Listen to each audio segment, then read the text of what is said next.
Ողջույն, արժանապատիվ հայրենակիցներ։ 44-օրյա դավադիր պատերազմից հետո Հայաստանի ընդդիմության դաշտում գործող տարբեր քաղաքական խմբավորումները հաճախ միմյանց մեղադրում էին ներկայիս իշխանության հետ համագործակցելու մեջ։ Մի պահ դադար տվեցին այդ ամենին, բայց կարծես թե նորից սկսել են, քանի որ մյուս տարի նորից ընտրություններ են լինելու։ Արդեն մեկ շաբաթից ավելի է, ինչ քոչարյանականները ու սերժականները վիճում են ու միմյանց մեղադրում են 2018 թվականին Փաշինյանին աջակցելու ու իշխանության բերելու համար։ Ամեն տեսակի մեղադրանք ու փաստարկ ասես առաջ են բերում, որպեսզի համոզեն, թե ով էր այդ ժամանակ ավելի դեմ Նիկոլին եւ ով էր ավելի կողմ։ Սերժականները ասում են, որ քոչարյանականներն ու այսպես ասած արմատամետները համագործակցում են նիկոլականների հետ, իսկ քոչարյանականները հակառակն են ասում, որ սերժականներն ու արմատամետներն են համագործակցում նիկոլականների հետ։ Եվ վերջապես արմատամետները ասում են, որ սերժականներն ու քոչարյանականներն են միասին համագործակցում նիկոլականների հետ։ Սակայն իրականությունն այն է, որ այդ երեքն էլ իրենց տարբեր ձևերով աջակցել ու օգնել են, որ Փաշինյանը գա իշխանության, քանի որ երեքն էլ իրենց հրահանգները ստացել են հիմնականում հյուսիսից, նկատի ունենալով իհարկե Կրեմլը, նույնիսկ իրենց արմատամետ համարողները, որոնց մեծ մասը իմ կարծիքով ռուսական ծպված գործակալներ են։ Ռուսաստանը Հայաստանում իր գործակալական ցանցով ամեն ինչ արեց, որ այդ իբրև հեղափոխությունը ներկայացնի որպես սորոսական, արմատամետ ու հակառուսական հեղափոխություն, որպեսզի Հայաստանին հասնող գալիք աղետները բարդի այդ երևույթների վրա եւ ինքը հնարավորինս մաքուր դուրս գա։ Բայց իրականում հենց նրանք են ստվերում այդ լարերը ձգում։ Այդ արմատամետ շարժումների մաս կազմող գրեթե բոլորը նույնպես աջակցեցին Փաշինյանին իշխանափոխության ժամանակ, որովհետև դա կամ արևմուտքի շահերից էր բխում, քանի որ ոչ մի արևմտյան պետություն չդատապարտեց այդ կրկեսը, կամ էլ, ինչպես արդեն ասացի,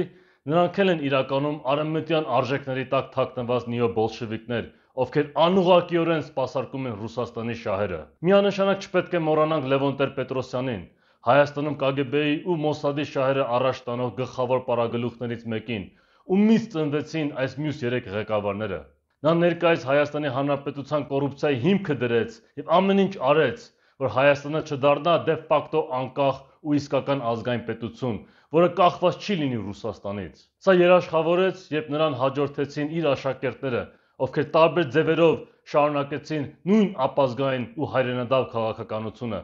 որը վերջում բերեց Արցախի ամբողջական կորստի։ Մեր հայրենիքի սրբագույն մի մասի, որը 30 տարի առաջ մեր ազատամարտիկների քրտնինքով ու արյամբ ազատագրվել էր։ Միմյանց վրա մատ են թափ տալիս եւ նույնիսկ հայոյում են իրար եւ բոլոր մակերեսային անցողիկ հարցերում միշտ տարաձայնություններ են ունենում։ Բայց առանցքային ու շատ կարևոր հարցերում բոլորը կարծես թե միահամուռ կերպով համաձայն են, ինչպես օրինակ նոյեմբերի 9-ի տխրահռչակ պայմանագրի պահպանումը եւ պարտվողական քաղաքականության շարունակությունը։ Բոլորը հայության փրկության հույսը միշտ դրսում են ման գալիս։ Ոչ թե փորձում են դաշնակիցներ փնտրել, այլ հովանավորողներ, ովքեր իբրև կգան ու մեր փոխարեն մեր հողերը կպահեն։ Ոչ մեկը չի փորձում նախ եւ առաջ մեր մեջ մարտական ոգին նորից վերականգնել եւ հայ ազգին կրկին անգամ ուժի գործոն դարձնել,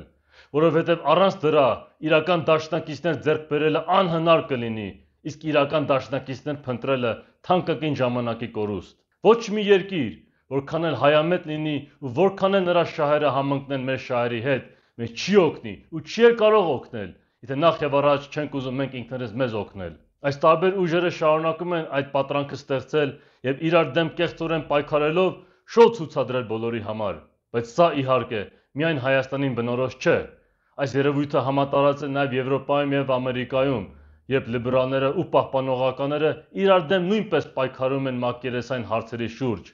բայց կարևորագույն հարցերում միշտ համաձայն են։ Երբեք չեն վիճի այդ կարևոր հարցերի մասին, օրինակ ինչպես սպիտակ ամերիկացիների բնակչության անկումը կասեցնեն եւ ինչպես իրենց մեդիան ու ֆինանսական համակարգը ազատագրեն սիոնիստական օկուպացիայից։ Պարզապես իրավունք չունեն այդ կարևոր հարցերը բարձրաձայնելու, որոնք իսկապես մեծ ու դրական փոփոխություններ կբերեն Ամերիկայի ու Եվրոպայի համար։ Սա միգուցե ապացուցում է այն, որ այս ամբողջ քաղաքակիրթ աշխարհում կարծես թե նույն ապազգային համակարգն է գործում, որտեղ ճնշվում են իսկական ազգայնականները, որպեսզի առանց խոչընդոտների շարունակի առաջ գնա սիոնիզմի ապազգային ու հակաարիական օրակարգը։ Մինչև մենք գլոբալ կոնտեքստով չհասկանանք ինչ է կատարվում, դժվար կլինի հասկանալ, թե ինչ է կատարվում մեր երկրում եւ թե ինչպես են գործում մեր երկրում տիրող տարբեր քաղաքական ուժերը, ովքեր տարբեր դիմակներով սպասարկում են նույն տիրոջը։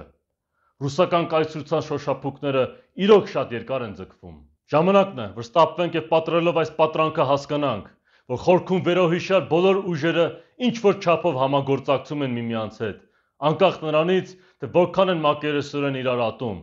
եւ նրանց այս համագործակցությունը կործանարար է Հայաստանի անկախ պետականության համար, անկախ նրանից, նրանք դա գիտակցում են, թե ոչ։ Մինչև սա չգիտակցենք, չեն կարողանա ճիշտ, հայամետ ու ազգային դիրքորոշում ունենալ քաղաքականության մեջ,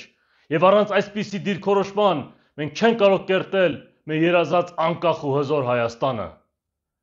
Դուք դիտում եք հոսանքի ազգային կանչը եւ ամեն դեպքում կեցցե Հայաստանը։